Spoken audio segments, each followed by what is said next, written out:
Hello friends, welcome to my channel. Kaveri ఆత్మ గురించి తెలుసుకోవడం కోసం ఆశ్రమంలో ఉన్న స్వామీజీ దగ్గరికి వెళ్ళి గుండె పగిలే నిజం తెలుసుకున్న నాగవల్లి అసలు ఏం జరగబోతుంది తెలుసుకోవాలి అంటే ఈ వీడియోని చివరి వరకు చూడండి. ఇక వీడియోలోకి వెళ్ళినట్లయితే చందు ఇంటికి వెళ్ళిన తర్వాత మ్యాడీ, చిన్ని ఇద్దరు కూడా తిరిగి ఇంటికి వస్తూ ఉంటారు. అలా వస్తూ ఉంటే చిన్ని అయితే తన అత్త వాళ్ళని చూసినందుకు చాలా సంతోషపడుతూ ఉంటుంది. కార్లో అలా వెళ్తూ ఉండగా అప్పుడే చిన్ని, మ్యాడీ ఒకసారి కార్ స్టాప్ చేయవా అని అనగానే దేనికి చిన్ని అని అంటాడు. చెప్తాను, ముందు కార్ ఆపు మ్యాడీ అని అనగానే ఇక మ్యాడీ అయితే కార్ని స్టాప్ చేస్తాడు. ఏంటో చెప్పు అని అనగానే కార్ దిగు మ్యాడీ అని చిన్ని కార్ దిగుతుంది. మ్యాడీ కూడా కార్ దిగిన తర్వాత ఏంటి చిన్ని అని అనగానే మ్యాడీ, ఈరోజు నేను ఎంత సంతోషంగా ఉన్నానో తెలుసా? నా పుట్టినరోజు నాడు మా అత్తయ్యని, చందుని కలిసినందుకు, ముఖ్యంగా వాళ్ళ కోడలుగా నేను కలిసినందుకు చాలా సంతోషంగా ఉంది. ఒక విధంగా చెప్పాలి అంటే ఇది నాకు ఇచ్చిన నువ్వు బర్త్డే గిఫ్ట్. దీన్ని ఎప్పటికీ మర్చిపోలేను మ్యాడీ. ఈ బర్త్డే నా లైఫ్లో ఒక మెమొరబుల్గా ఉంటుంది. Thank you Maddy, thank you so much అని చిన్ని చాలా సంతోషంగా మ్యాడీని హగ్ చేసుకొని సంతోషపడుతూ ఉంటుంది. చిన్ని అలా మాట్లాడడం చూసి మ్యాడీ కూడా చాలా సంతోషపడుతూ చిన్నిని ప్రేమగా దగ్గరికి తీసుకుంటూ ఉంటాడు. ఇక అప్పుడే చూడు చిన్ని, నీకు మంచి ఫ్రెండ్ని.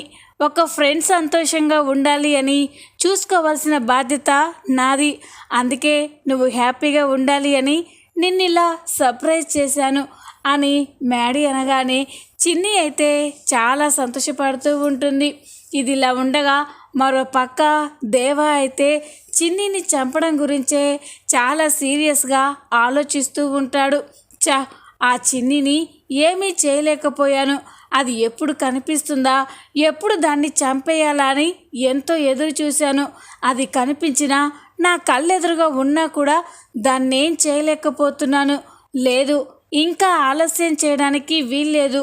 వెంటనే ఆ చిన్నిని లేపేయాలి అని దేవ అనుకుంటూ ఉంటాడు. ఆ మాటలు విన్న కావేరి ఆత్మకి చాలా కోపం వస్తుంది. ఇక ఒక్కసారిగా గట్టిగా గాలి వీయడం, కర్టన్లు గాలికి ఊగడం, స్మోక్ రావడం వస్తూ ఉంటుంది. అది చూసి దేవా ఇదేంటి ఎఫెక్ట్స్ వస్తున్నాయి అని అనుకుంటూ ఉంటాడు. ఇంతలోనే గాలి బాగా రావడంతో అక్కడే ఉన్న పేపర్లన్నీ కూడా గాలికి చెల్లాచెదురయ్యి అటు ఇటు పడిపోతూ ఉంటాయి. అది చూసి దేవా ఎవరు అని అంటూ ఉన్నా కూడా ఇక కావేరి ఆత్మ కనిపించకుండానే దేవాని ఇబ్బంది పెడుతూ ఉంటుంది. ఇక అందులో ఉన్న కొన్ని పేపర్స్ దేవ మొహానికి తగులుతాయి. ఆ పేపర్లో ఏదో రాసి ఉండడం చూసి దేవా అది చదువుతూ ఉంటాడు. తొందరలోనే నీ చావు ఖాయం, నువ్వు చనిపోయి నా దగ్గరికి రాబోతున్నావు అని ఒక పేపర్లో రాసి ఉండేసరికే దేవా షాక్ అయిపోతాడు. ఎవరు నువ్వు అని అంటూ ఉంటే ఇంతలోనే ఇంకో పేపర్ వస్తుంది. ఆ పేపర్లో నీ గుండె తొందరలోనే ఆగిపోబోతుంది అని రాసి ఉంటుంది. అది చూసి దేవా అయితే చాలా కంగారు పడతాడు. ఎవరు దమ్ముంటే కళ్ళ ముందుకొచ్చి మాట్లాడండి, అలా దాక్కోవడం కాదు అని కోపంగా అరుస్తూ ఉంటాడు. దేవ అరుపులు విని అప్పుడే అక్కడికి నాగవల్లి వస్తుంది. బావా ఏమైంది బావా, ఎందుకు అంతలా అరుస్తున్నావు అని అంటూ ఉంటే ఇక దేవా అయితే కోపంగా చూస్తూ ఉంటాడు. దేవా చేతిలో ఉన్న పేపర్స్ తీసి నీ చేతిలో ఈ పేపర్స్ ఏంటి బావా అని నాగవల్లి ఆ పేపర్స్లో ఉన్న మ్యాటర్ని చదువుతూ ఉంటుంది. అది చదివి నాగవల్లి ఒక్కసారిగా షాక్ అయిపోతుంది. ఏంటి బావా, నువ్వు తొందరలోనే చనిపోతావు అని ఈ పేపర్లో రాసి ఉంది, అసలు ఏంటిది అని అనగానే డెత్ మెసేజ్, త్వరలోనే నా డెత్ కన్ఫర్మ్ అని మెసేజ్ పంపించారు అని అంటూ ఉంటే మెసేజ్ పంపించారా? ఎవరు బావా అని అంటూ ఉంటే, ఇంకెవరు, ఈ ఇంట్లో ఆ కావేరి దయ్యం తిరుగుతుంది కదా, ఆ దయ్యమే ఇదంతా చేస్తుంది అని దేవా చెప్పగానే నాగవల్లి షాక్ అయిపోతుంది. ఆ కావేరి నిన్నెందుకు చంపాలనుకుంటుంది బావా అని అనగానే ఇక దేవా మనసులో ఆ కావేరి చావడానికి, కావేరి జైలుకి వెళ్ళడానికి కారణం నేనే కదా, అందుకే అది నా మీద పగ తీర్చుకోవడం కోసం ఇలా టార్చర్ పెడుతుంది అని దేవా ఆలోచిస్తూ ఉంటాడు. ఏంటి బావా, ఏం మాట్లాడవేంటి? కావేరి ఆత్మ నిన్నెందుకు చంపాలనుకుంటుంది అని అంటూ ఉంటే, ఇంకా అర్థం కాలేదా నాగవల్లి? ఆ చిన్నిని మనం చంపాలని చూస్తున్నాం కదా, అందుకే దాని కూతుర్ని కాపాడుకోవడం కోసం ఆ కావేరి ఇదంతా చేస్తుంది అని అంటూ ఉంటే, ఇప్పుడేం చేద్దాం బావా అని నాగవల్లి అంటుంది. తొందరలోనే ఈ కావేరి ఆత్మకి శాశ్వత పరిష్కారం ఆలోచించాలి నాగవల్లి అని దేవా అక్కడి నుండి వెళ్ళిపోతాడు. దేవా వెళ్ళిపోయిన తర్వాత నాగవల్లి అయితే దేవా చెప్పిన మాటల గురించే ఆలోచిస్తూ ఉంటుంది. ఆ పేపర్లో దేవా డెత్కి సంబంధించి మెసేజ్ ఉండడం చూసి నాగవల్లి అయితే చాలా కంగారుగా ఆలోచిస్తూ ఉంటుంది. అప్పుడే అక్కడికి ప్రమీల వస్తుంది.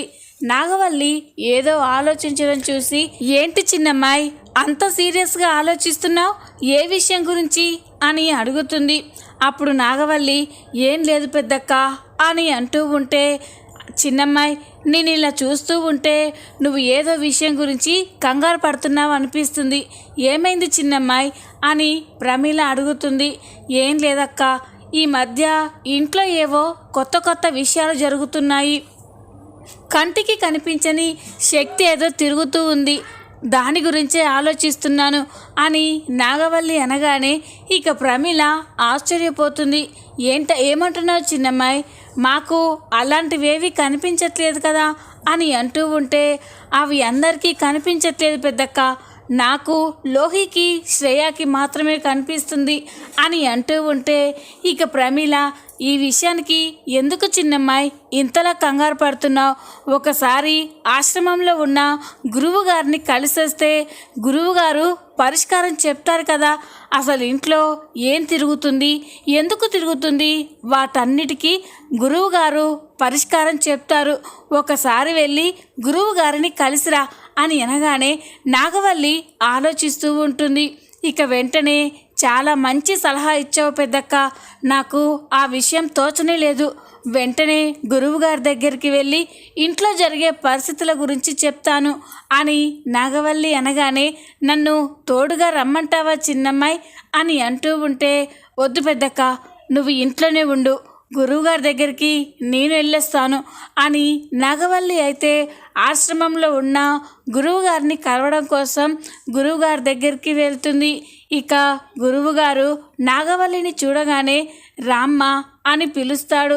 ఇక నాగవల్లి గురువుగారి ముందు కూర్చుంటుంది. ఇక అప్పుడే గురువుగారు కళ్ళు మూసుకొని ధ్యానం చేస్తూ ఉంటారు. గురువుగారికి నాగవల్లి అక్కడికి ఎందుకు వచ్చిందో అవన్నీ కూడా అర్థమవుతాయి. గురువుగారు కళ్ళు తెరిచి చూడగానే ఇక నాగవల్లి చెప్పబోతూ ఉంటుంది. నాకంతా అర్థమైందమ్మా, ఇంట్లో ఏదో గాలి తిరుగుతుందని, ఇంటి పరిస్థితులు ఏమీ బాగోలేవని కంగారుతో ఇక్కడికి వచ్చావు అంతే కదా అని అనగానే నాగవల్లి షాక్ అయిపోతుంది. అవును గురువుగారు, ఇంట్లో ఈ మధ్య కొత్త కొత్త సంఘటనలు జరుగుతున్నాయి, ఇంట్లో ఏదో దయ్యం, ఆత్మ తిరుగుతున్నాయని అనుమానంగా ఉంది, అసలు అది ఎంతవరకు నిజమైతే ఎందుకు ఆ ఆత్మ ఇంట్లో కొంతమందినే ఇబ్బంది పెడుతుంది, నాకు తెలుసుకోవాలనుంది గురువుగారు అని అంటూ ఉంటే ఇక గురువుగారు మళ్ళీ ధ్యానం చేస్తూ ఉంటారు. కాసేపు ధ్యానం చేసిన తర్వాత గురువుగారు కళ్ళు తెరుస్తారు. పరిష్కారం దొరికిందమ్మా అని అనగానే, ఏంటి గురువుగారు అని నాగవల్లి అడుగుతుంది. మనిషి పుట్టుకతో ఉన్నప్పుడు వాళ్ళ చావుకి కారణమైన వాళ్ళని, అనవసరంగా వాళ్ళని కష్టాలు పెట్టిన వాళ్ళని ఎప్పటికీ మర్చిపోరు. చచ్చిపోయిన తర్వాత కూడా వాళ్ళ ఆత్మ వాళ్ళ నాశనానికి కారణమైన వాళ్ళ మీద పగతో రగిలిపోతుంది. అలా పగ తీర్చుకోవడం కోసం ఇలా భూలోకానికి వచ్చి తనకి కోపం పగ ఉన్న వాళ్ళపైన పగ ప్రతీకారాలు తీర్చుకోవాలని ఇలా చేస్తుంది.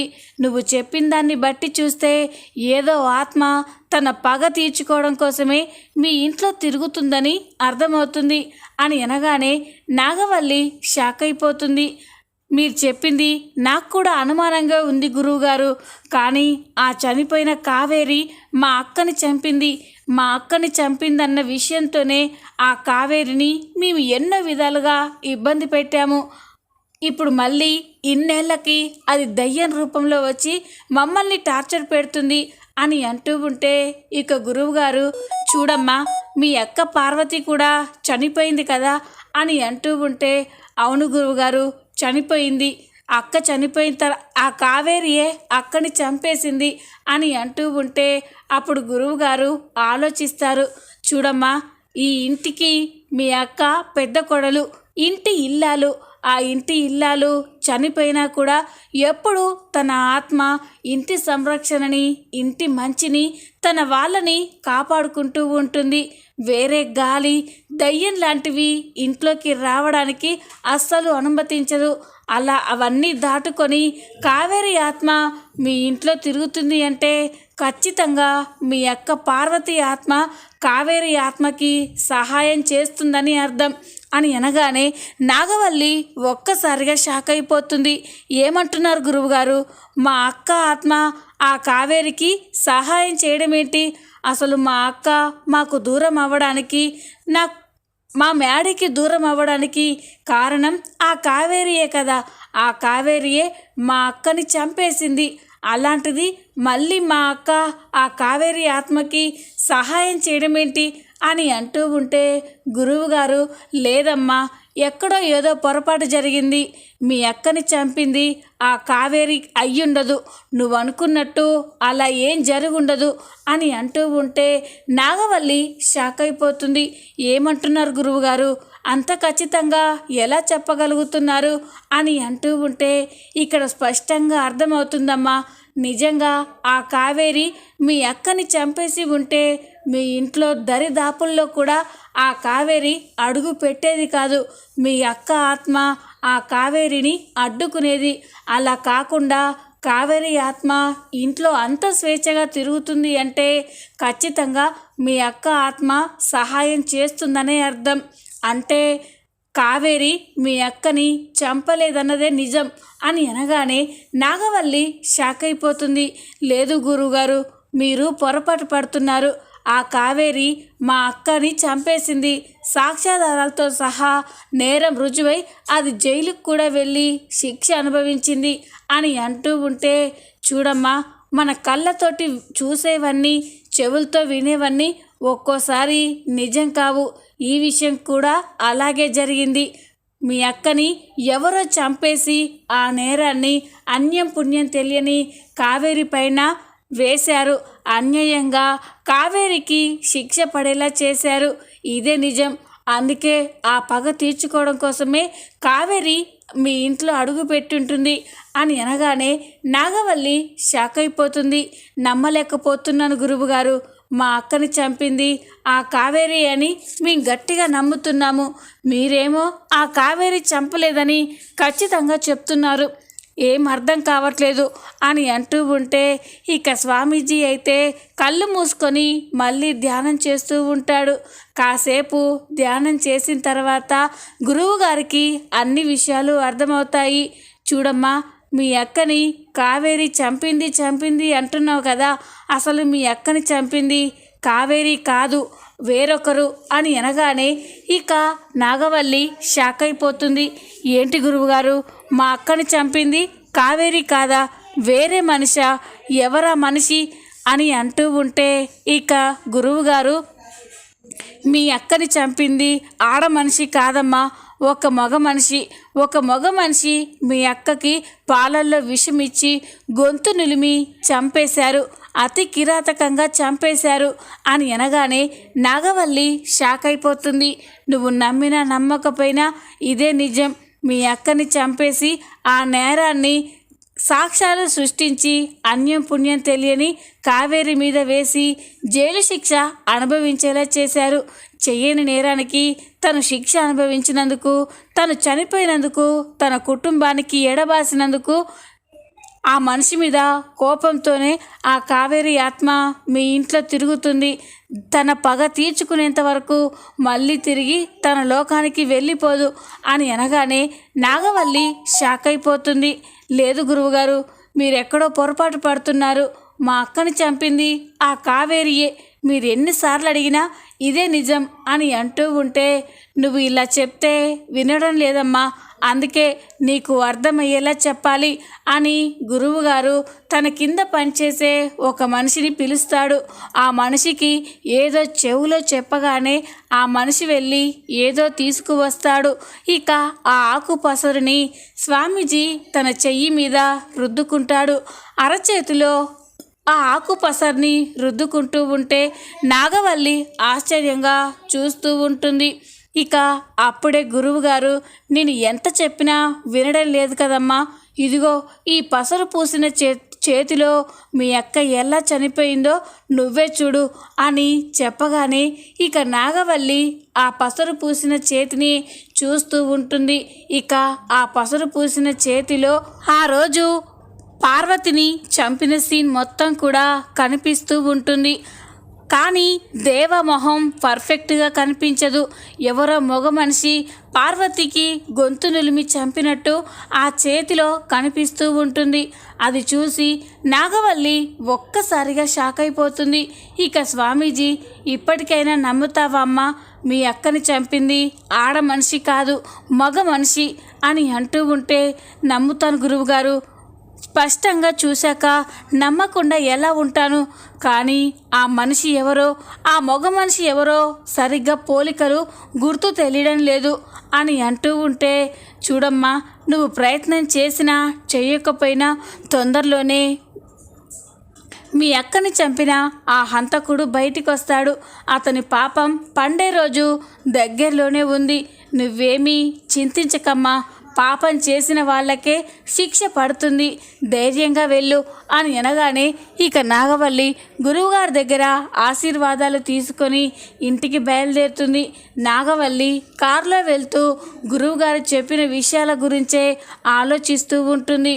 గురువుగారు పసరు పూసిన చేతిలో చూపించిన సీన్ గురించే ఆలోచిస్తూ ఉంటుంది. అదేంటి, ఆ రోజు అక్కని కావేరి చంపింది అని బావ చెప్పాడు.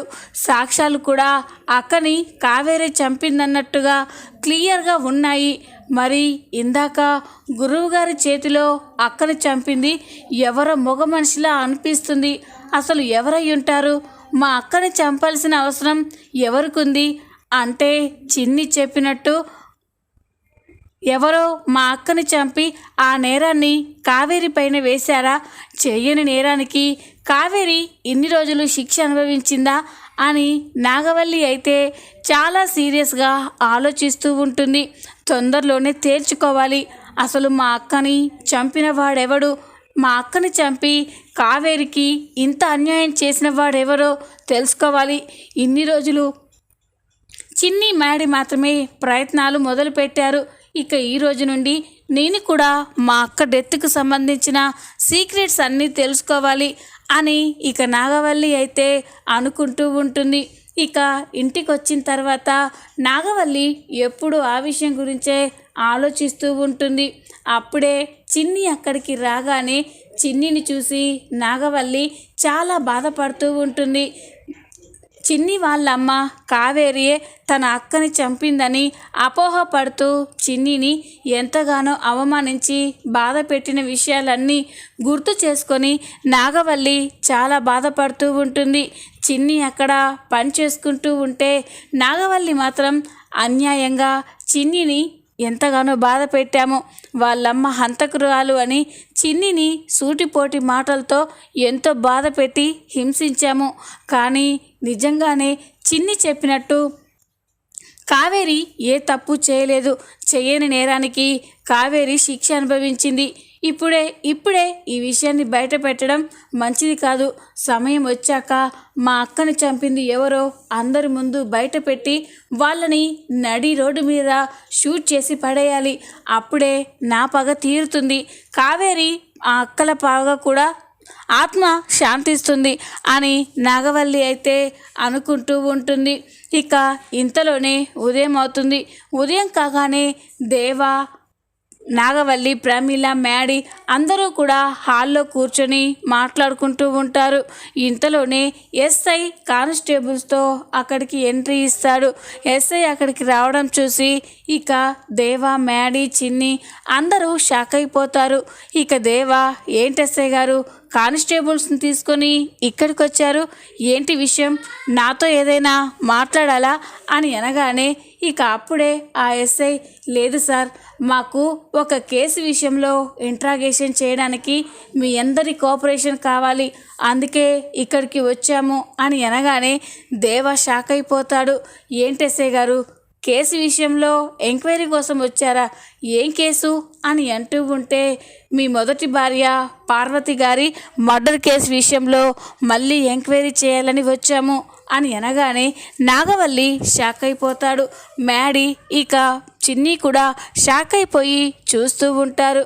ఇక దేవా, ఏం మాట్లాడుతున్నారు, నా భార్య పార్వతి చనిపోయి 25 సంవత్సరాలు అవుతుంది, మళ్ళీ ఇప్పుడు కొత్తగా వచ్చి మళ్ళీ ఎంక్వైరీ అంటారేంటి, నా భార్యని ఆ కావేరి చంపింది, నేరం రుజువయ్యి కూడా శిక్ష అనుభవించింది, ఆ విషయాలు మీకు తెలీదా అని అనగానే తెలుసు సార్, కానీ అప్పుడు కావేరి గారు అన్యాయంగా శిక్ష అనుభవించారని, మీ భార్యను ఎవరో చంపి కావేరి పైన వేశారు అని కేసు రీఓపెన్ చేయాలి అని మాకు కంప్లైంట్ వచ్చింది, అందుకే రూల్స్ ప్రకారం ఇక్కడికి వచ్చాము అని అనగానే దేవా షాక్ అయిపోతాడు.